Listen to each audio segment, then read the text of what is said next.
사도행전 12장 18절에서 25절 말씀을 통해서 지도자는 자기 위치를 알아야 합니다라는 주제로서 한번 말씀을 나누고자 합니다.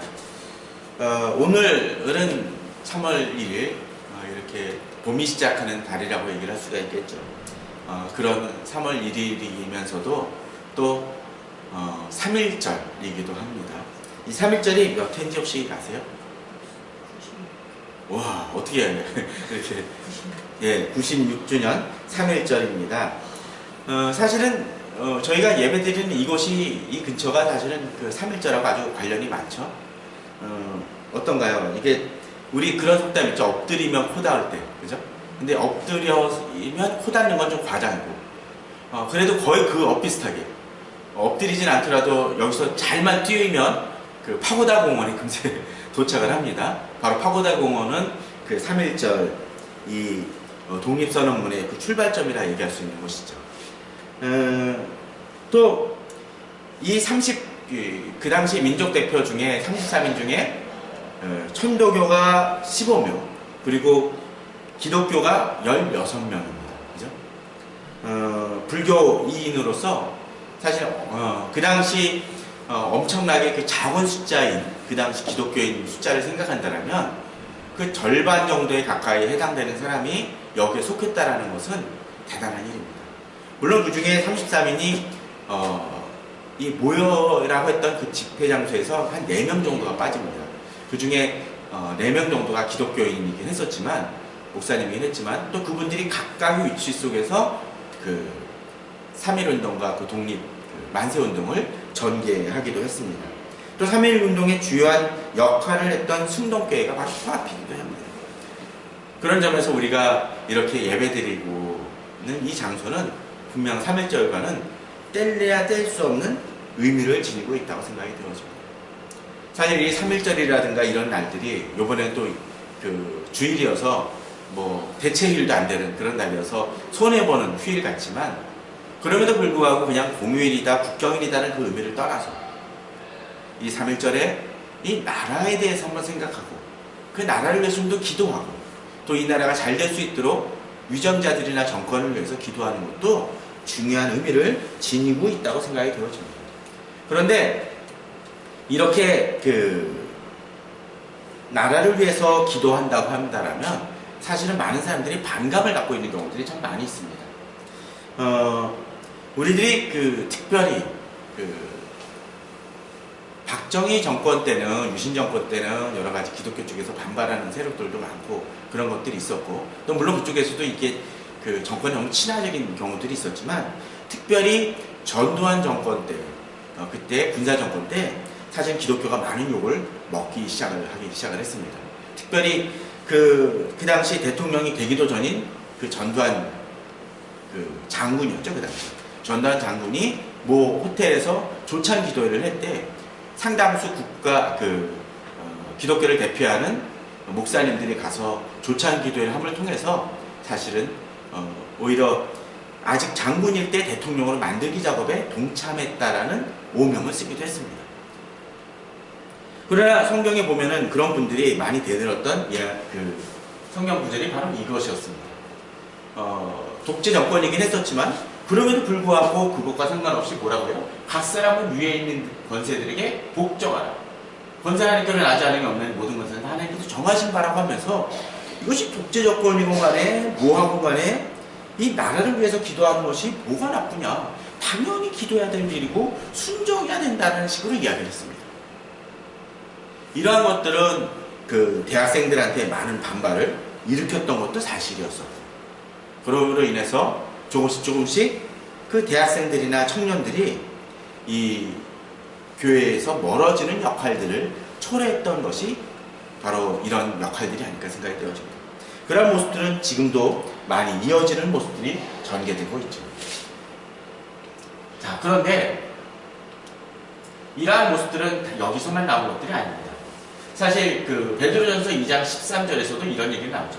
인간의 모든 제도를 주를 위하여 순종하되 혹은 위에 있는 왕이나 혹은 그가 악행한 자를 징벌하고 선행한 자를 포상하게 위하여 보낸 총독에게 하라 라고 되어 있습니다. 그런 것들을 보게 된다면 사실은 이렇게 그 국가에 순종하는 것이 너무나 당연한 것처럼 비춰집니다. 이럴 때 딜레마가 생기겠죠. 아, 지금 그 나라가 나라권이 아닌데, 또는 대통령이 대통령 역할을 못한대, 여야 지도자가 제대로 일들을 못하는데 어떻게 그들에게 순종하라는 말인가 하는 생각이 들 수가 있습니다. 사실 인간이 타락 이후에 하나님께서 이런 정권을 통해서 어떤 정치 질서와 그런 것들을 맡기시긴 했지만, 여러 가지 이들을 통해서 나라를 잘 다스리도록 맡기시긴 했지만, 그런데 말이죠. 과연 이 권세가 잘못되었을 경우는, 문제가 있을 경우는 어찌해야 하는가라는 딜레마가 우리에게 있을 수 있다라는 것입니다. 오늘 본문이 사실 그런 대표적인 케이스입니다.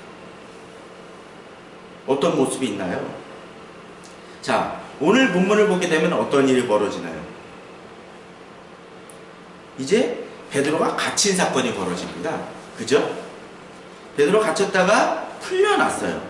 풀려나니까 어떤 일이 벌어집니까? 헤롯이 그를 그를 감독했던 사람들을 어떻게 하나요? 신문하고 죽이는 장면이 등장을 하게 되죠. 자, 그 앞부분을 한번 보도록 해보죠. 제가 이게 그 포인트에 조금 잘못 나왔는지 모르겠어요. 예, 사도행전 12장입니다. 자, 12장 1절, 오늘 읽진 않았지만, 그때 헤롯 왕이 손을 들어 교회 중에서 몇 사람을 해하려며 요한의 형제 야고보를 칼로 죽이는 사건이 벌어집니다. 그죠? 그리고 유대인들이 이 일을 기뻐하는 것을 보고 베드로도 잡으려 했다라고 되어 있습니다. 실제로 잡았습니다. 사실 요한의 형제 야고보, 곧 12 사도 중에 한 사람이 죽임을 당하는 첫 순교가 사실은 등장을 하게 되죠. 사도들 중에서. 그러고서는 이제 베드로도 죽이려고 가두는 사건이 벌어집니다. 근데 어떻게 벌어지나요? 하나님께서 이 베드로를 풀어주십니다. 그리고 오늘 본문에 등장하듯이 18절에서 군인들이 베드로가 어떻게 되었는지 알지 못해 적잖게 소동하고, 헤롯의 일을 찾지 못하니까 이 파수꾼들이 분명히 그 헤롯의 입장 속에서는 이해할 수가 없는 일이죠. 어떻게 그냥 나가? 말이 안 되는 일이죠. 뭔가 밀당을 하거나 뭔가 내부적인 공모자가 있으니까 될 거라는 생각은 당연히 할 거예요. 그러니까 이 파수꾼들을 신문하고 죽이는 사건이 벌어집니다. 그리고 한 지역에 옮겨져서 연설을 하다가 벌레에 먹어 죽은이라는 사건이 벌어집니다. 이 본문 보면 참 좋아하시는 분들 많아요. 그 마음에 안 드는 정권 같은 거 이렇게 막 확. 그러나 오늘 본문을 통해서 우리들은 중요한, 앞서 베드로 전서라든가 또는 이 로마서 13장의 말씀을 통해서 과연 하나님께서 정권을 왜 세우셨고 또 이 나라를 어떻게 바라봐야 되는지를 좀 곰곰이 생각해 보기를 바랍니다. 자, 이 앞서 다시 앞으로 돌아가죠.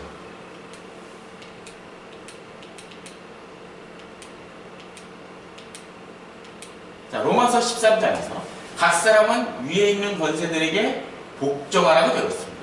그죠? 그런데 보면 권세는 하나님부터 나지 않음이 없나니 모든 권세는 하나님이 정하신 바라는 측면에서 사실 하나님께서 어떤 권세를 세우실 때 그것이 그들에게 하나님께서 그들이 하나님을 믿건 안 믿건 간에 그들을 하나님이 하나님의 질서와 경륜에 의해서 세웠다라는 것은 정말 자명한 일이라는 것입니다.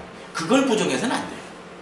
물론 어떤 때 합법적이냐 안 합법적이냐라는 건 좀 나중에 차치하고라도 이런 일들은 세워지는 것은, 또는 특별히 선거나 그런 것들을 통해서 세워지는 것은, 세워져서 되어지는 그런 모든 일들이 인간에 의해서 이루어지는 것 같지만 하나님이 주도하셨다라는 것을 우리는 생각해 봐야 됩니다. 그렇기 때문에 그러한 권세들에 대해서 순종하는 것은 너무나 당연합니다. 그렇기 때문에 그 정권에 대해서 순종하고 복종하고 또 그들에게 맡겨진 일들을 우리 좀 생각해 볼 필요가 있습니다. 특별히 심지어 2절에서는 뭐라고 되어 있나요? 권세를 거스리는 자는 하나님의 명령을 거스리니 거스리는 자들은 심판을 자취하라고 되어 있습니다. 사실 쓸데없이 그냥 정권에 대해서 또는 국가 지도자에 대해서 너무 이렇게 함부로 이야기를 하는 것은 그렇게 지혜로운 건 아닌 것 같아요. 자, 그런데 오늘 본문을 보게 되면, 그 다음 본문을 보게 되면 베드로전서 2장에서도 이런 얘기들이 등장합니다. 자, 인간의 모든 제도를 주를 위하여 순종하되 라고 되어 있습니다. 자, 또 이 순종하는 이유가 뭐예요? 주를 위하여 순종하라고 되어 있습니다. 이것만 보면 어떤 사람들은 열불이 나는 경우가 있어요. 아니, 저 지도자한테 순종하라 이렇게 하는 사람들이 있을 수 있습니다. 그런데 오늘 본문은 이들에게 맡겨진 책임이라는 것이 있음을 보여줍니다. 뭡니까? 혹은 그가 악행하는 자들을 징벌하고 선행하는 자들을 포상하기 위하여 보낸 총독에게 하라고 되어 있습니다.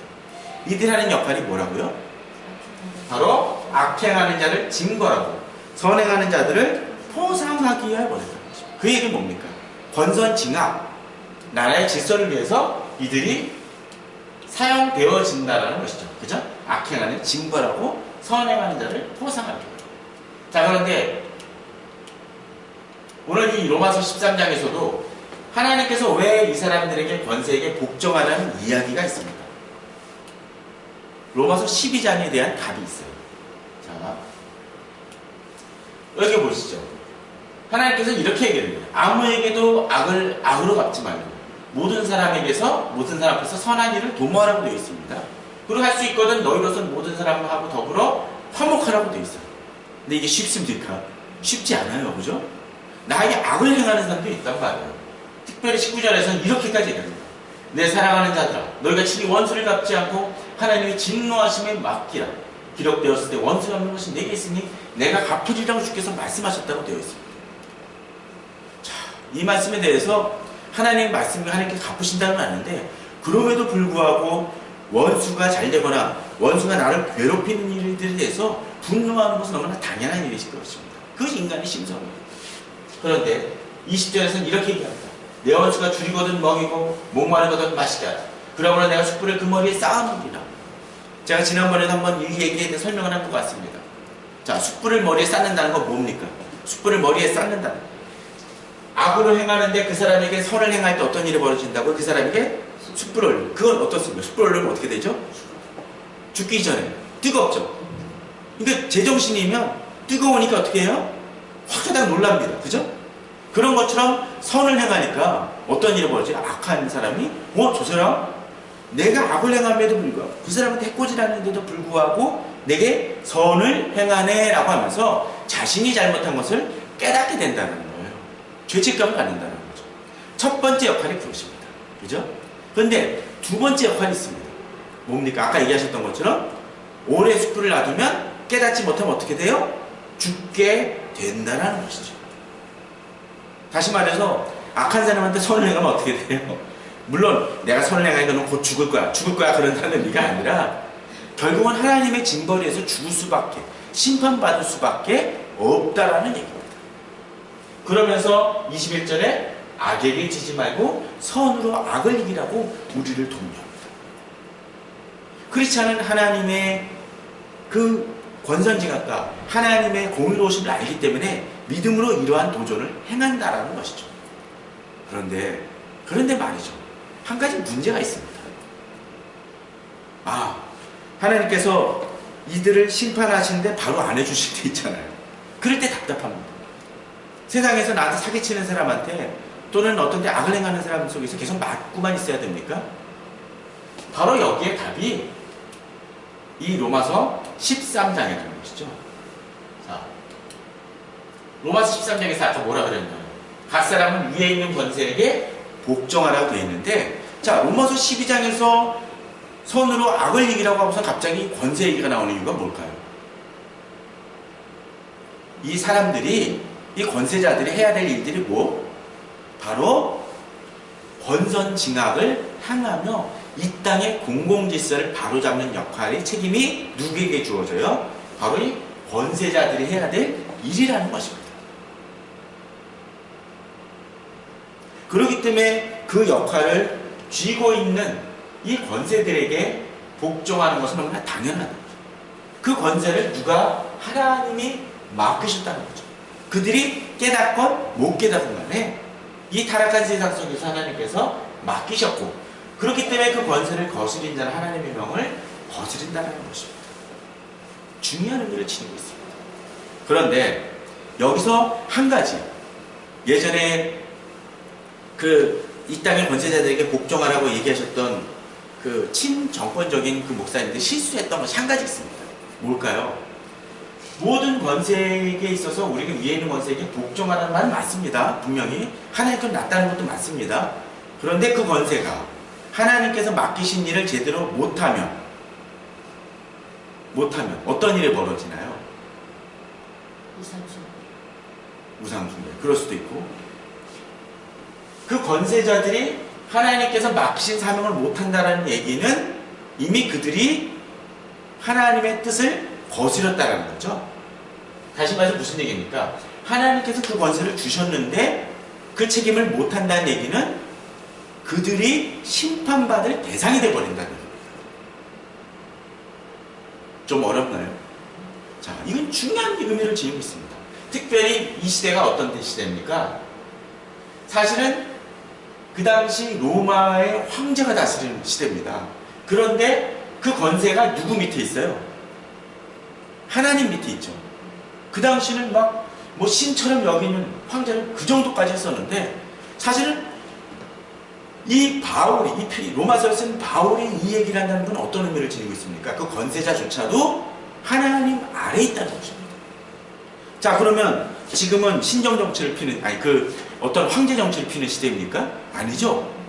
그러면 지금의 권세는 누구에게 사옵니까? 민주국가라면 국민들의 투표와 국민들의 뜻에 의해서 세워진 정권이 어디예요? 바로 지금의 대통령하고 또 다른 나라는 수상이고 그렇습니다. 그죠?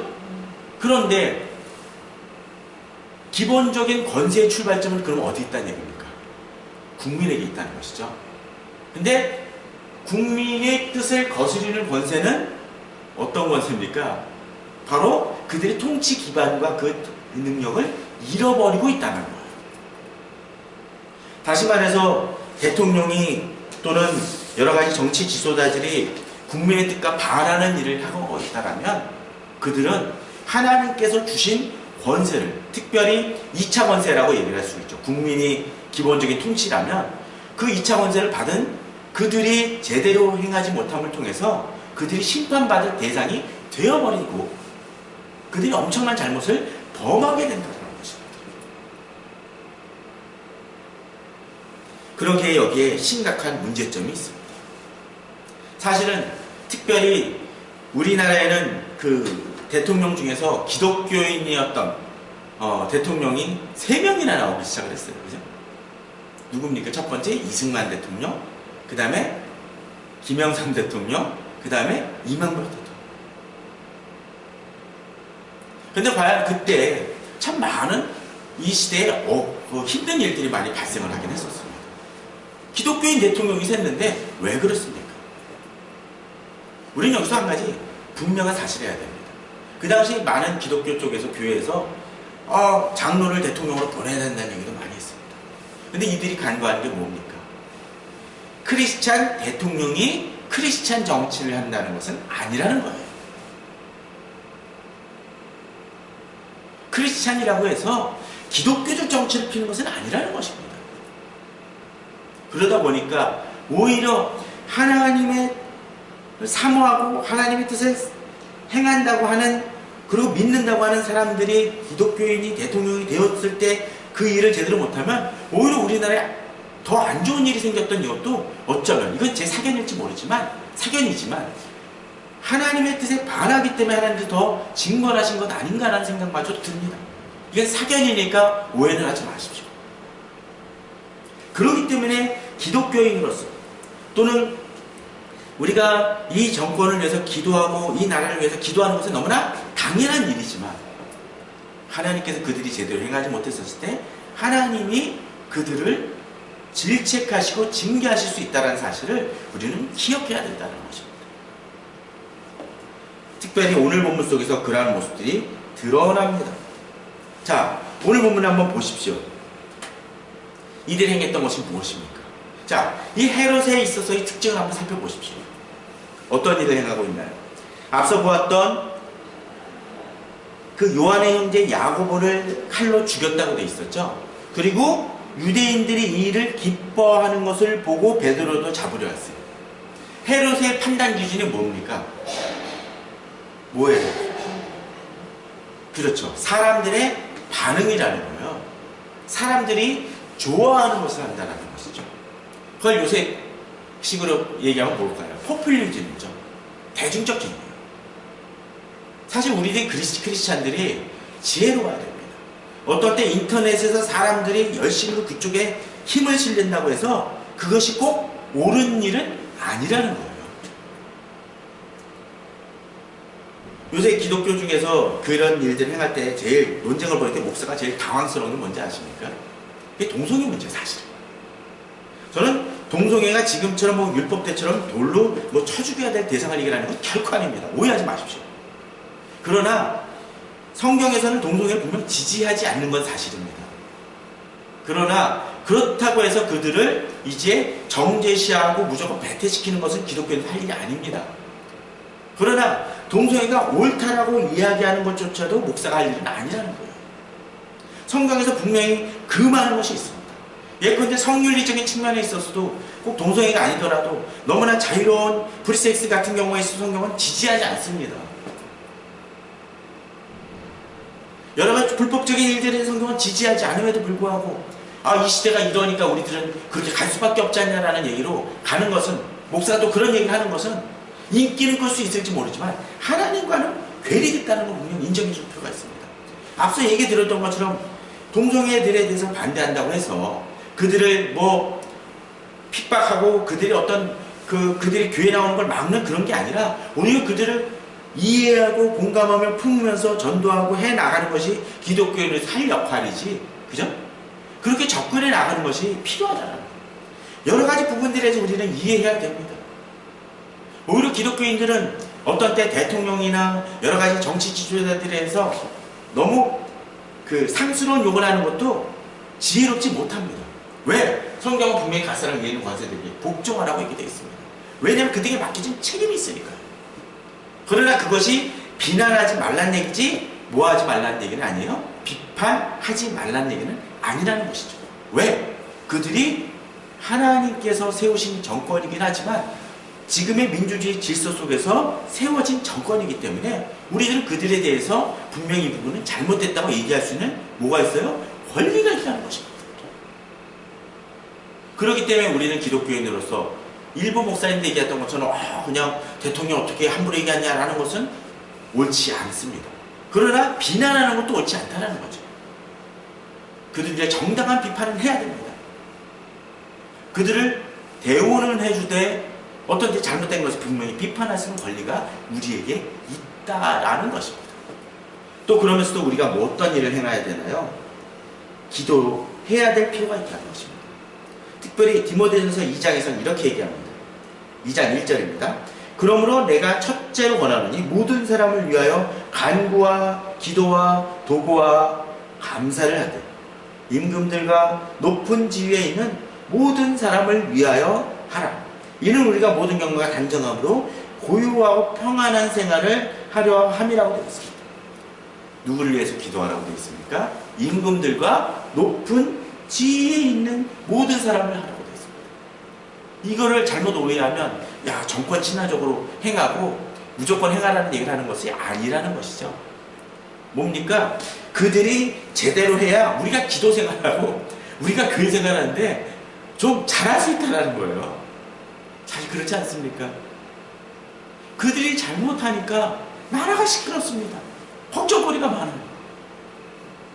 농담 삼아 어떤 때 그러죠. 가만히만 있지. 시끄럽기만 하지 말지. 왜 그런 얘기까지 나옵니까? 아닙니다. 우리가 그렇게 비판만 하지 말고 사실은 그들을 위해서 기도해 줄 수 있어야 됩니다. 중요한 부분이라는 것이죠. 그들이 정신을 바로 할 때 교회도 바로 설 수 있는 역할이 있다라는 것입니다. 그러기 위해 우리는 더욱더 나아가야 됩니다. 사실 조창기도에는 어떤 면에서 국가를 위한 조창기도는 나쁜 게 아닙니다. 문제는 조창기도에 가가지고 잘했건 못했건 잘했다라고 박수치면서 축복해 주시고 하나님께서 이 나라를 이 대통령 세우셔서 감사합니다라는 얘기만 하니까 문제라는 거죠.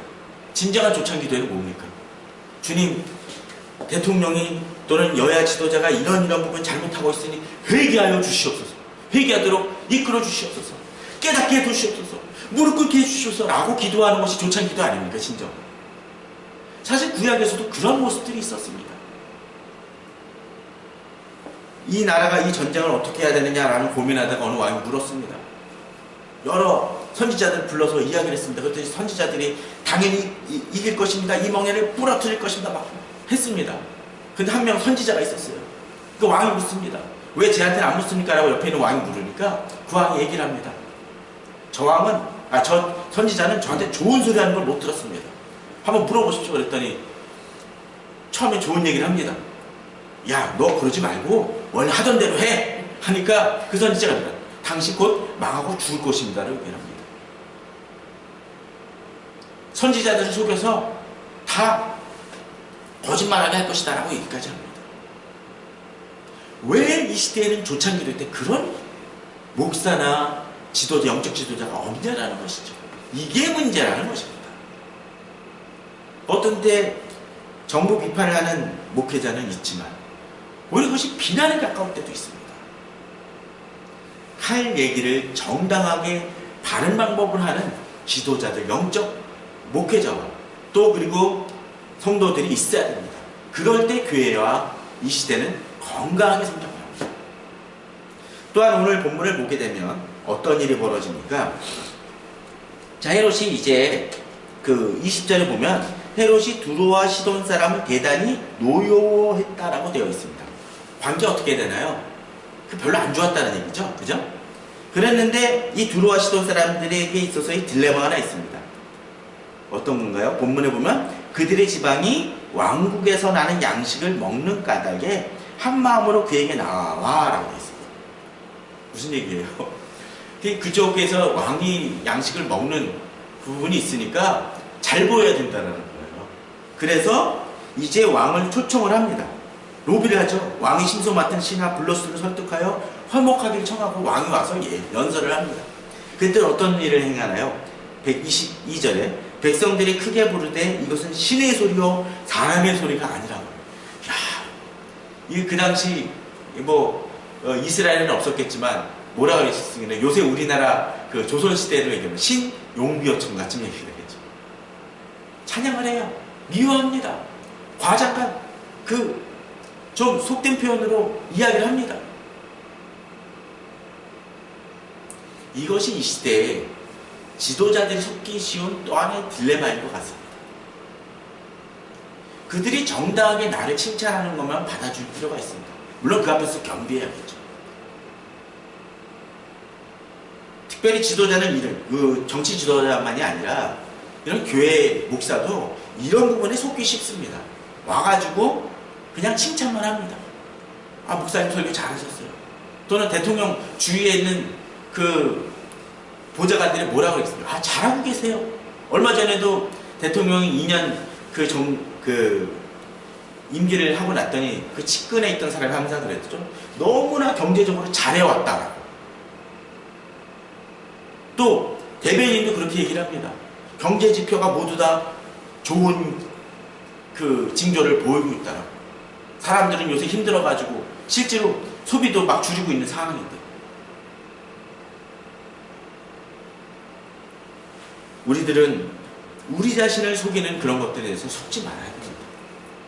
내가 지도자는 아니라 할지라도 내 주변에 나를 진냥 칭찬하고 미화시키는 사람들이 있다면 그 사람들의 얘기에 진리를 볼 수 있는 눈이 우리들에게 열려져야 된다는 것이죠.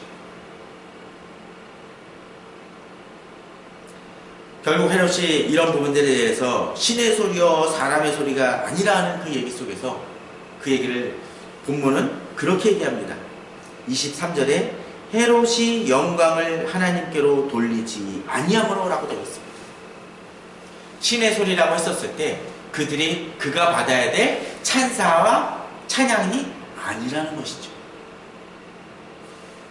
겸허해야 될 때, 겸손해야 될 때 지도자가 겸손하지 못하면 누가 친다고 본문에 되어 있습니까? 하나님이 치신다고 되어 있습니다. 특별히 이 사람의 문제는 뭐였습니까? 앞서 하나님의 지도자들을 죽이고 또 다른 사람마저도 죽이려고 시도했던 사람이죠.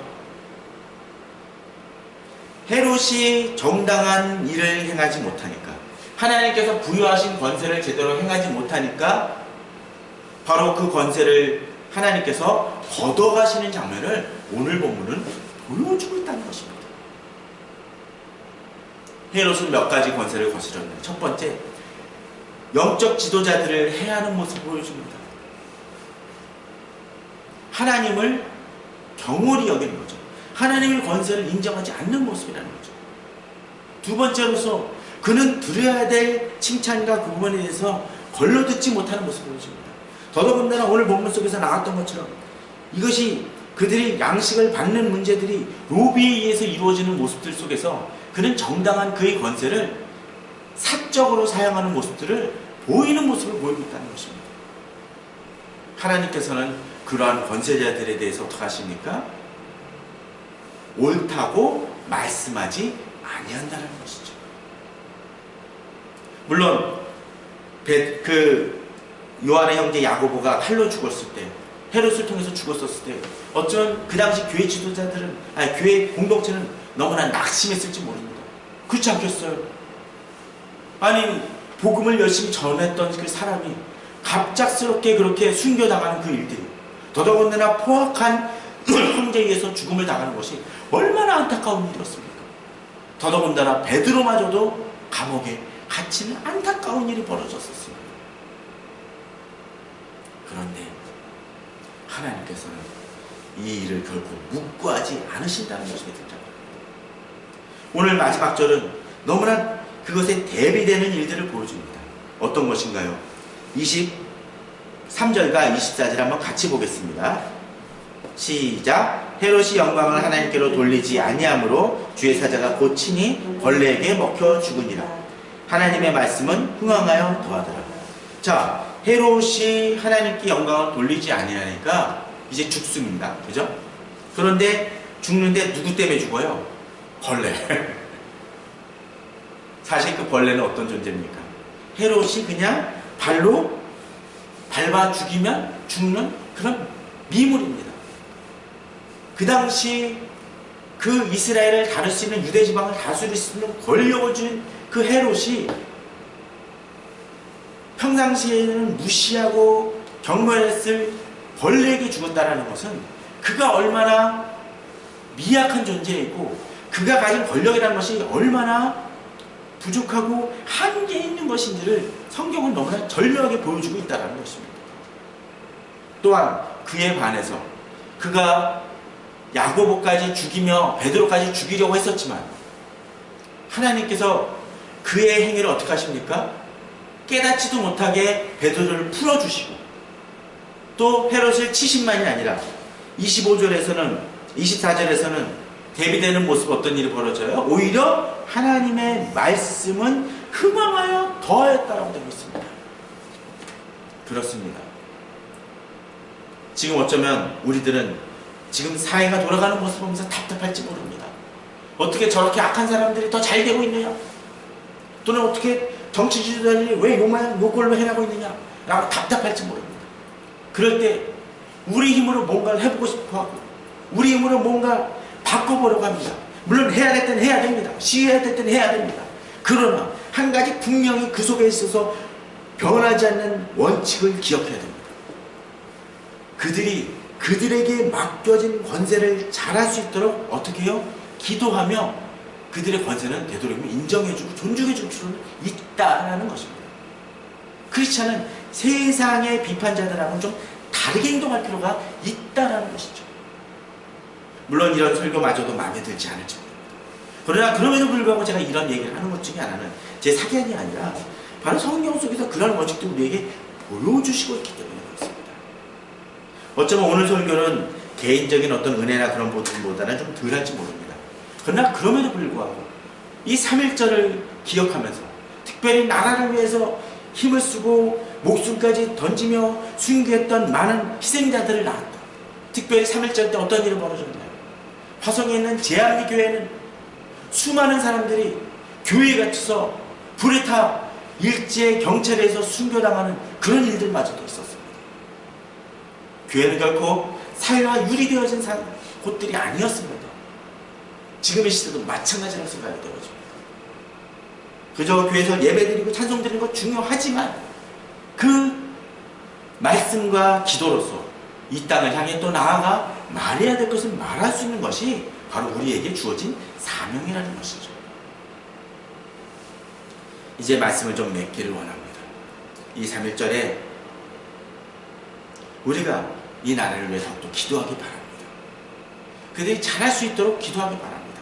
그러나 그것이 그저 침묵을 의미하는 것은 아니라는 것을 기억해 주시고, 또 어떤 때 세상이 너무나 정신없이 보기 싫게 또 우리 답답하게 전개된다 할지라도 분명 하나님의 공의는 하나님의 방법으로 하나님이 이 땅을 다스리고 계시다는 그 믿음을 가지고 우리가 믿음으로 나아가시는 우리 성도님들 되시길 바랍니다. 어떤 때 그러한 통치는 내가 속한 직장 속에서, 내가 속한 세상의 공동체 속에서 역시 일어납니다. 그들에게 맡겨진 하나님의 책임이 있습니다. 그러나 그들이 행하지 못할 때 하나님이 그들을 다스린다는 그 믿음을 가지고 오늘도 나아가시는, 믿음으로 나아가시는, 또